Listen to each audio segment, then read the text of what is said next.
नमस्कार दोस्तों, स्वागत है हमारे YouTube चैनल समृद्धि में।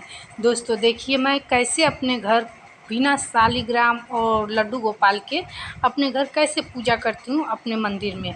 देखिए, मैंने सब कुछ तैयारी कर रखी है। अभी शाम का टाइम है, तो जब घर में फ़ोटो से पूजा किया जाता है तो शाम के टाइम सब कुछ अपने मंदिर को सजा के, जैसी आपकी व्यवस्था हो वो उस अनुसार अपने मंदिर को सजा के, और सब फल फ्रूट या फूल वगैरह मंगा करके अपने मंदिर को सजा लेना चाहिए। मैंने देखिए, आप लोग को हर फल को मैंने कट करके रखा है। बस खीरा एक ऐसा फल है जो मैंने उसको ना छीला है ना कट किया है, क्योंकि कहा जाता है कि खीरे से ही जन्म होता है कृष्ण भगवान का। इसलिए मैंने खीरा को उसी वक्त मैं छीलती और काटती हूँ। देखिए, हर प्रसाद में मैंने रखा है तुलसी का पत्ता।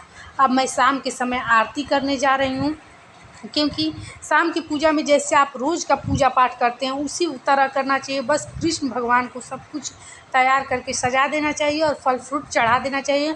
मैंने अखंड दीपक जलाया था शाम के समय से, जो कि रात तक 12 बजे तक कंटिन्यू जलता रहा। जब उसमें घी कम हो रहा था, मैं व्रत थी निर्जल, तो जब उसमें घी कम हो रहा था तो मैं घी उसमें डाल दे रही थी। कभी भी जब दीपक दिखाया जाता है दोस्तों, तो उसके बाद हाथ धुल लेना चाहिए। कहा जाता है कि सारी निगेटिव शक्ति हाथ में समाहित हो जाती है। तो मान लीजिए इसके बाद आप प्रसाद वगैरह छुएंगे तो ये खराब माना जाता है। अब रात के समय में ये आरती करने जा रही हूँ। जब रात होता है और कृष्ण भगवान का जन्म होता है, तो जिनके घर लड्डू गोपाल या शालिग्राम नहीं रहते हैं, वो सिर्फ भोग प्रसाद लगा कर चढ़ा करके धूप दीप दिखा करके और खूब तेज से घंटी बजाया जाता है। घंटी बजाने के बाद आप लोग घंटी बजाने के बाद आरती किया जाता है। तो जिनके घर शंख रहता है वो शंख बजाते हैं, या फिर से घंटी है तो घंटी। मैं शंख नहीं बजा पाती, इसलिए मैंने सिर्फ घंटी बजाया। और देखिए, जब उनका जन्म होता है तो आप लोगों को क्या करना चाहिए कि प्लेट में अपने अक्षत और पुष्प रखा जाता है, उनके ऊपर पूरा छिड़काव किया जाता है, मतलब बिखेरा जाता है। मैंने देखिए प्लेट में रखा है। इस तरह से मैं अपने मंदिर में अपने घर पे पूजा करती हूँ। और पूरे शाम से मैं भजन चलाती रहती हूँ, क्योंकि उतना घर में भी काम रहता है। तो ऐसी बात तो है नहीं कि हम लोग घर में काम अपना छोड़ कर के मंदिर में शाम से बैठे रहेंगे। तो मैं घर में भी अपने काम करती हूँ। और जैसे कि मुझे पूरी आरती खंडित ना हो जाए, इसके लिए मैं किताब अपने सामने रखी रहती हूँ। आप देख सकते हैं कि कैसे मैं अपने मंदिर में पूजा पाठ करती हूँ। ये सब मतलब मैं ज़्यादा प्रसाद इसलिए चढ़ाती हूँ क्योंकि कहा जाता है कि प्रसाद बांटना बहुत शुभ होता है।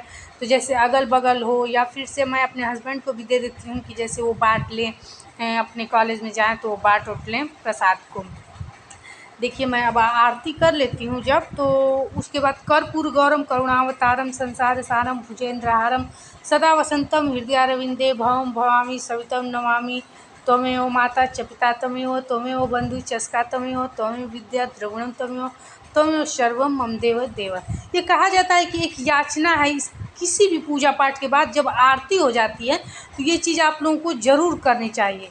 यही चीज़ मैं अपने घर में कर रही हूँ। और देखिए, मैं कैसे आरती पूरे विधि विधान से अच्छे से करती हूँ। मैं, आप लोग देखेंगे, मिट्टी के दिए का यूज करती हूँ आरती घुमाने में। कहा जाता है कि आरती के लिए शुद्ध पात्र होता है, जबकि दिया मैंने देखिए कि पीतल के दिया यूज किया है मैंने दिया जलाने में। तो हो सके तो आप लोग मिट्टी का भी दिया बड़ा लेकर के, ताकि उसमें फिर से घी न डालना पड़े, मिट्टी का दिया भी यूज कर सकती हैं। ये मेरा दिया छोटा था, इसमें बार बार हमें घी डालना पड़ता था। देखिए, मैंने मोर का पंख भी पीछे रखा है कृष्ण भगवान के, और कृष्ण भगवान को मैंने पीला वस्त्र चढ़ाया है जिस पे मोर के पंख का निशान भी बनाया। मुझे इनका कपड़ा इस बार बहुत अच्छा लगा, और पीले फूल से मैंने इनको सजाया भी है। आप लोग पंचामृत भी बना सकते हैं, मैंने भी पंचामृत बनाया है। और कपूर से मैंने आरती की है। आप लोग घी के दिए से भी चाहें तो कर सकते हैं, लेकिन कपूर से आरती सर्वोत्तम मानी जाती है। घर का चाकू छुरा कुछ यूज कीजिएगा फल को कट करने में, तो कभी भी यूज किया जाता है तो उसको धुल करके अच्छे से डिटर्जेंट वगैरह से धुल कर साफ़ कर लिया जाता है। मैंने अपने मंदिर को पीले फूल से भी सजाया है। अब मैं जब आरती कर लेती हूँ तो पूरे घर में आरती को घुमाती हूँ। आप लोग देख सकते हैं कि मैं कैसे अपने घर में पूजा पाठ करती हूँ, कैसे थोड़े में ही डेकोरेशन करती हूँ। मैं अब अभी पूरे सामान नहीं रखी हूँ। तो दोस्तों, कैसी वीडियो लगी आप लोग ज़रूर बताइएगा। फिर मिलेंगे ऐसी ही नई वीडियो के साथ। जय श्री राम।